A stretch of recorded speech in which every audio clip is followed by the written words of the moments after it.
ada statement-statement yang keras gitu ya, tegas, itu langsung dilabeli sebagai judes dan galak gitu.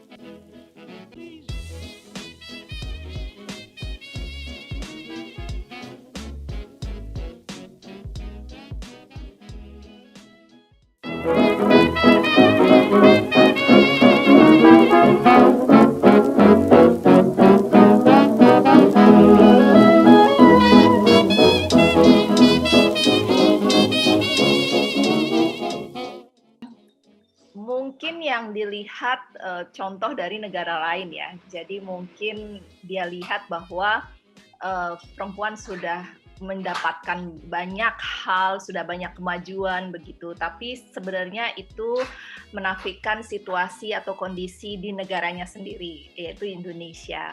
Karena kalau bicara soal di Indonesia, maka sebenarnya kita masih punya banyak persoalan.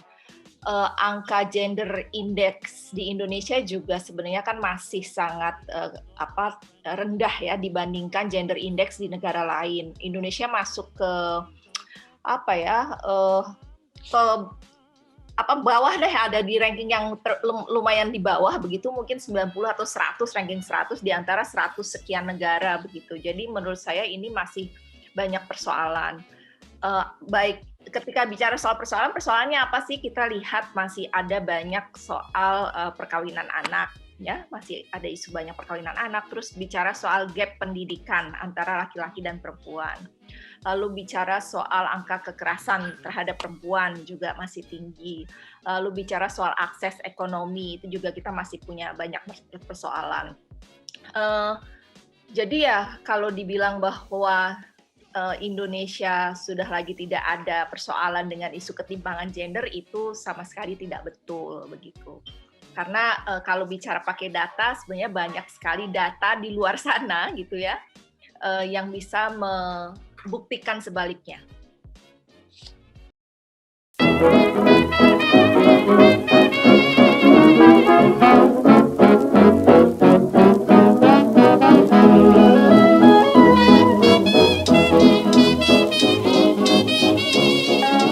Pihak yang selalu menanyakan atau melempar isu-isu semacam ini sebenarnya bukan sekarang aja, tapi dari dulu sudah ada. Tapi ini sebenarnya mudah sekali dibantahnya. Pertama, ketika bicara soal perjuangan dari Barat, enggak juga. Kalau bicara soal bagaimana perempuan di Indonesia sejarahnya mencoba untuk mendobrak berbagai tabu, mendobrak berbagai persoalan sosial gitu ya terkait dengan hak-haknya, itu kan sudah ada perjuangannya udah dari zaman dulu gitu, dan bagaimana juga mereka ikut berjuang melawan kolonialisme misalkan. Jadi itu kalau sekarang bicara soal Kartini, sebenarnya kan di bukunya Kartini tertulis dengan jelas sekali bagaimana perempuan-perempuan bahkan mulai dari beberapa abad yang lalu itu sudah mulai berjuang memperjuangkan hak-haknya. Nah terus kalau itu jadi kalau dibilang bahwa feminisme dari Barat, enggak, karena kalau bicara soal feminisme, kita tarik lagi ke akar apa sih arti feminisme. Feminisme kan sebuah sebuah perspektif, sebuah kepercayaan bahwa perempuan dan laki-laki itu punya hak dan punya hak yang setara begitu, yang adil. Dan saya pikir tanpa dilabeli feminisme pun kita sepakat bahwa statement itu memang ya harus jadi sebuah kenyataan gitu ya. Maksudnya ya ini harus benar-benar harus diperjuangkan begitu. Jadi pun tanpa embel-embel dikasih nama feminisme, ketika kita bekerja untuk memperjuangkan hak perempuan untuk lebih adil, itu kan sebenarnya juga ya itu bagian dari kerja feminisme begitu. Nah terus juga dibilang bahwa ini bertentangan dengan agama. Saya kenal banyak sekali ulama-ulama perempuan yang progresif, yang justru merasa bahwa hal-hal yang selama ini kita sering perjuangkan di isu-isu perempuan, terutama ketika bicara soal keadilan dan kesetaraan gender, itu inline dengan nafas keadilan dan kesetaraan yang ada di dalam kitab suci, terutama misalkan Islam di Al-Quran begitu. Jadi saya sih lebih percaya ya statement dari teman-teman ulama yang progresif gitu, dan bukan hanya perempuan, sebenarnya ulama yang progresif juga banyak ulama-ulama laki-laki yang juga banyak melakukan kajian-kajian dan tinjauan dan merasa bahwa semangat keadilan dan kesetaraan gender itu ada di dalam Al-Quran. Tapi memang ada kemudian yang seperti biasa memenggal satu ayat begitu dan memberi penafsirannya sendiri tanpa memberi konteks yang penuh terhadap situasi pada zaman itu, misalkan ketika Quran ketika Quran diturunkan gitu. Nah, itu yang kita masih agak bermasalah tuh dengan orang-orang yang sering sekali membuat tafsir-tafsirnya sendiri gitu. Nah, dan yang itu tentu saja bertentangan dengan spirit keadilan dan kesetaraan yang sebenarnya ada di dalam Al-Quran. Jadi ya kalau bicara soal strategi, tentu saja kita harus lebih banyak bekerja sama dengan teman-teman ulama, baik perempuan dan laki-laki, yang memang bisa menyampaikan ayat-ayat atau menyampaikan tafsirnya sesuai dengan prinsip-prinsip yang kita tahu menjadi napasnya Quran ya, yaitu keadilan, kesetaraan bagi seluruh umat manusia.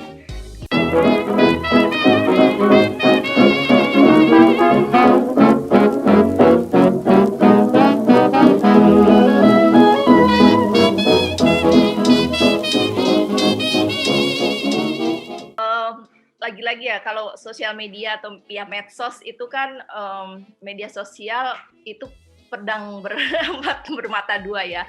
Kadang bisa menjadi satu alat yang ampuh untuk menyebarkan gagasan-gagasan tentang keadilan gender dan feminisme, tapi satu sisi juga kita mengetahui ada kita juga mungkin memiliki problem bagaimana pesan bisa disampaikan secara baik dengan hanya beberapa karakter saja. Nah, tidak semua orang memiliki kemampuan atau keahlian mengemas pesan dengan dengan baik begitu ya. Dan kadang memang ini ya ciri salah satu media sosial kan, bagaimana pesan yang kita sampaikan bisa attract publik gitu. Saya pikir banyak sekali pesan-pesan baik, pesan-pesan yang relatively oke gitu ya disampaikan oleh banyak aktivis. Tapi kadang nggak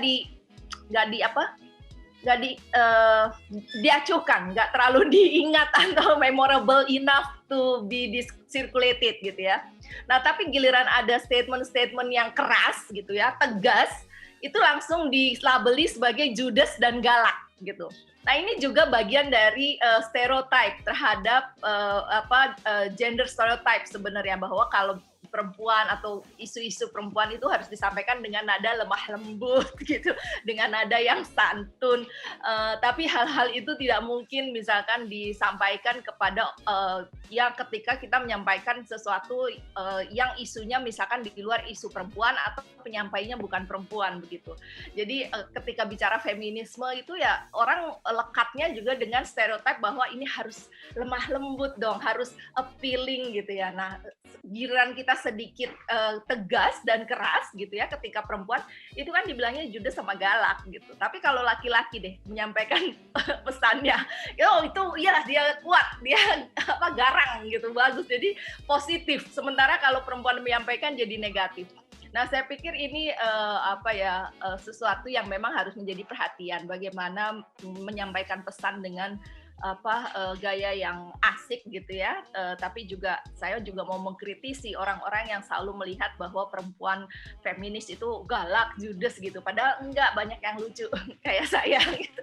Nah, ini saya juga heran gitu, banyak orang sering sekali kemudian menilai orang berbasis tweet-tweetnya. Dulu saya sering juga disampaikan, saya pikir itu Mbak Tunggal judes, galak gitu ya, dan selalu keras. Tapi ketika ketemu misalkan ternyata biasa-biasa aja gitu. Nah, saya pikir lagi-lagi ya, itu juga soal selain soal ada stereotip yang berkembang bagaimana ketika perempuan menyampaikan gagasannya, tapi juga ada soal mungkin ketidakmampuan bagi kita semua sebenarnya, bukan hanya aktivis saja, ketika mengemas sebuah isu atau pesan yang karakternya sedikit tapi bagaimana itu bisa menohok orang lain. Nah itulah, dan lagi-lagi nih Indonesia, apapun yang kontroversial itu kan justru yang malah viral. Tapi kalau hal-hal yang bagus, misalkan kita sampaikan ini data loh, data kekerasan perempuan, ada setiap waktu meningkat dan kita harus bekerja menguranginya gitu. Itu ada pesan yang enggak terlalu menarik. Jadi memang akhirnya harus yang yang membuat orang tertarik dengan pesan ini dan akhirnya menimbulkan kontroversi, dan ketika kontroversi itu ada kan sebenarnya diskusinya malah terjadi gitu. Nah kalau ya ini sih tadi ya pedang bermata dua, jadi memang harus hati-hati banget, dan saya pikir ya ini ini juga jadi autokritik ya buat kita semua juga untuk terutama orang-orang yang menggunakan media sosial. Untuk ini dong, kalau ada pesan-pesan yang oke, ya jangan cuma yang kontroversialnya aja yang di-share, tapi juga pesan-pesan yang bagus, yang positif itu juga bantu di-share.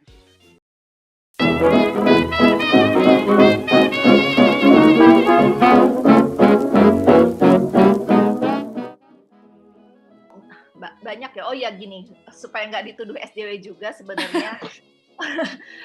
Kalau saya sih nggak peduli ya, karena ketika orang melihat bahwa saya melakukan kerja bukan hanya di internet gitu, saya juga melakukan kerja-kerja offline. Nah itu juga penting. Di lapangan. Ternyata.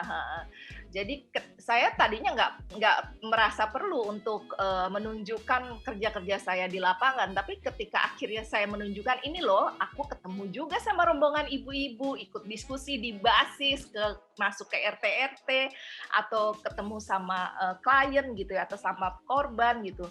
Itu ternyata juga jadi perhatian. Jadi ketika mereka melihat bahwa teman-teman ini juga bekerja di lapangan, itu sebenarnya ada menimbulkan kesan tertentu. Nah ini tapi juga sebenarnya nggak fair ya. Kenapa sih kita harus menunjukkan aktivitas offline kita gitu loh, untuk menunjukkan bahwa kita tuh kerja betul gitu kan, juga sama. Dan kadang juga kan ada mungkin orang yang nggak punya cukup waktu untuk melakukan kerja-kerja lapangan, tapi dia didengar suaranya di media sosial.